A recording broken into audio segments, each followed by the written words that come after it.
জুলাই গণহত্যায় প্রথম তদন্ত প্রতিবেদন, আসামি ৮ জন। গণঅভ্যুত্থানের সময় সংঘটিত হত্যা, গণহত্যাসহ মানবতাবিরোধী অপরাধের ঘটনায় এই প্রথম মামলায় তদন্ত প্রতিবেদন চূড়ান্ত করল তদন্ত সংস্থা। ছাত্রজনতার আন্দোলনের মুখে গত ৫ আগস্ট শেখ হাসিনা দেশ থেকে পালিয়ে যাওয়ার আগে রাজধানীর চানখারপুলে গুলি করে হত্যা করা হয় ৬ জনকে। গণহত্যার এ ঘটনায় আন্তর্জাতিক অপরাধ ট্রাইব্যুনালে করা মামলায় ঢাকা মহানগর পুলিশের ডিএমপি সাবেক কমিশনার হাবিবুর রহমান সহ ৮ জনকে আসামি করে তদন্ত প্রতিবেদন চূড়ান্ত করেছে ট্রাইব্যুনালের তদন্ত সংস্থা। বাকি আসামিরাও পুলিশের সাবেক সদস্য। জুলাই গণঅভ্যুত্থানের সময় সংঘটিত হত্যা, গণহত্যাসহ মানবতাবিরোধী অপরাধের ঘটনায় এই প্রথম মামলায় তদন্ত প্রতিবেদন চূড়ান্ত করল ট্রাইব্যুনালের তদন্ত সংস্থা। আন্তর্জাতিক অপরাধ ট্রাইব্যুনালের চিফ প্রসিকিউটর কার্যালয়ের তথ্য অনুযায়ী এ মামলার তদন্ত শেষ করতে ট্রাইব্যুনালের তদন্ত সংস্থার সময় লেগেছে ৬ মাস ১৩ দিন। প্রতিবেদনটি ৯০ পৃষ্ঠার। তদন্ত প্রতিবেদন প্রস্তুত করতে ৭৯ সাক্ষীর জবানবন্দি গ্রহণ করা হয়েছে। প্রতিবেদনের সঙ্গে ঘটনার তথ্যপ্রমাণ হিসেবে ১৯টি ভিডিও, ২টি অডিও রেকর্ড, সংবাদপত্রের ১১টি প্রতিবেদন এবং ৬ জনের মৃত্যুসনদ দাখিল করা হয়েছে। এছাড়া জুলাই গণহত্যা নিয়ে জাতিসংঘের মানবাধিকার বিষয়ক হাইকমিশনারের দপ্তরের তথ্যানুসন্ধান দলের প্রতিবেদনও মূল তদন্ত প্রতিবেদনের সঙ্গে যুক্ত করা হয়েছে। তদন্ত প্রতিবেদনে যে ৮ আসামির নাম এসেছে তারা হলেন ডিএমপির সাবেক কমিশনার হাবিবুর রহমান, সাবেক যুগ্ম কমিশনার সুদীপ কুমার চক্রবর্তী, রমনা অঞ্চলের সাবেক অতিরিক্ত উপকমিশনার শাহ আলম মোহাম্মদ আক্তারুল ইসলাম, রমনা অঞ্চলের সাবেক সহকারী কমিশনার মোহাম্মদ ইমরুল, শাহবাগ থানার সাবেক পরিদর্শক মোহাম্মদ আরশাদ হোসেন, কনস্টেবল মোহাম্মদ সুজন হোসেন, ইমাজ হোসেন ও মোহাম্মদ নাসিরুল ইসলাম। এই ৮ আসামির মধ্যে শেষের ৪ জন এখন কারাগারে আছেন, বাকিরা পলাতক। তদন্ত প্রতিবেদনের সারসংক্ষেপে বলা হয়েছে, গণঅভ্যুত্থানের সময় এই আসামিরা চানখারপুল এলাকায় নিরস্ত্র ও শান্তিপূর্ণ আন্দোলনকারীদের উপর প্রাণঘাতী অস্ত্র ব্যবহার করেন। এতে শাহরিয়ার খান আনাস, শেখ মাহদি হাসান জুনায়েদ, মোহাম্মদ ইয়াকুব, মোহাম্মদ রাকিব হাওলাদার, মোহাম্মদ ইসমামুল হক ও মানিক মিয়া গুলিবিদ্ধ হয়ে শহীদ হন। সারসংক্ষেপে উল্লেখ করা হয়েছে, পলাতক আসামি সাবেক ডিএমপি কমিশনার হাবিবুর রহমান সহ অন্য আসামিরা মানবতাবিরোধী অপরাধ করেছেন বলে প্রাথমিকভাবে প্রমাণিত হয়েছে। নিয়ম অনুযায়ী ট্রাইব্যুনালের তদন্ত সংস্থা প্রথমে চিফ প্রসিকিউটরের কার্যালয়ে তদন্ত প্রতিবেদন জমা দেয়। এরপর চিফ প্রসিকিউটর সেই তদন্ত প্রতিবেদন পর্যালোচনা করেন এবং আনুষ্ঠানিক অভিযোগ আকারে ট্রাইব্যুনালে দাখিল করেন।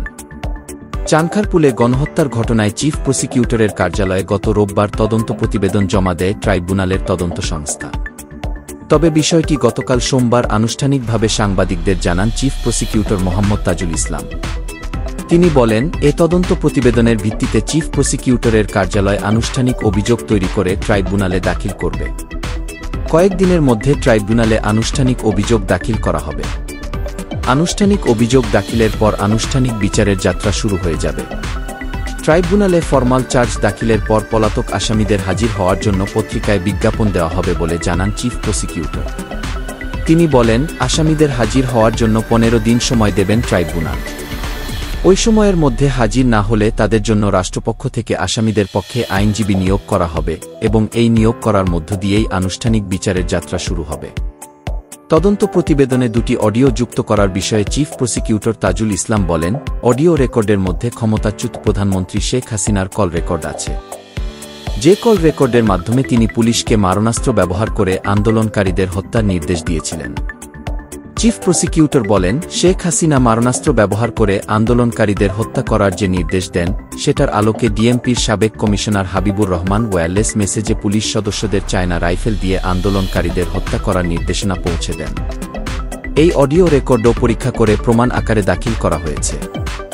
চানখারপুলের মামলার আসামিদের মধ্যে যারা মাঠপর্যায়ে ছিলেন তারা রাইফেলের মতো মারণাস্ত্র দিয়ে সরাসরি গুলি করেছেন বলে জানান চিফ প্রসিকিউটর। তিনি বলেন, ডিএমপির সাবেক কমিশনার হাবিবুর রহমানের নির্দেশে সুদীপ কুমার চক্রবর্তী ও আক্তারুল ইসলাম ঘটনাস্থলে উপস্থিত থেকে বাহিনীকে নির্দেশ দিয়েছিলেন। এসবের ভিডিও প্রমাণ রয়েছে বলেও জানান তিনি। তাজুল ইসলাম বলেন, ডিএমপির সাবেক কমিশনার হাবিবুর রহমান পুলিশের কমান্ড সেন্টার থেকে ওয়্যারলেসের মাধ্যমে চায়না রাইফেল দিয়ে ফায়ার করতে বলেছেন।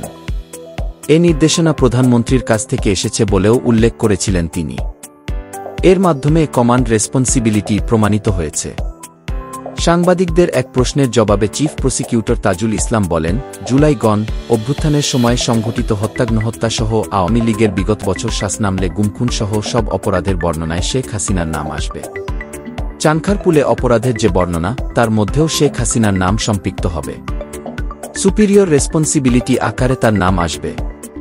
ট্রাইব্যুনালের মামলায় টপ কমান্ডার ও সরাসরি সম্পৃক্ত ব্যক্তিদের বিচারের আওতায় আনা হচ্ছে বলে জানান চিফ প্রসিকিউটর তাজুল ইসলাম বলেন, যদি এখানে সব পুলিশকে বিচারের আওতায় আনা হয়, তা কখনোই ন্যায়বিচার হবে না। হত্যাসহ মানবতাবিরোধী অপরাধে সরাসরি সম্পৃক্ত যারা এবং যারা সুপিরিয়র কমান্ডার, তাদের বিচারের আওতায় আনা হচ্ছে।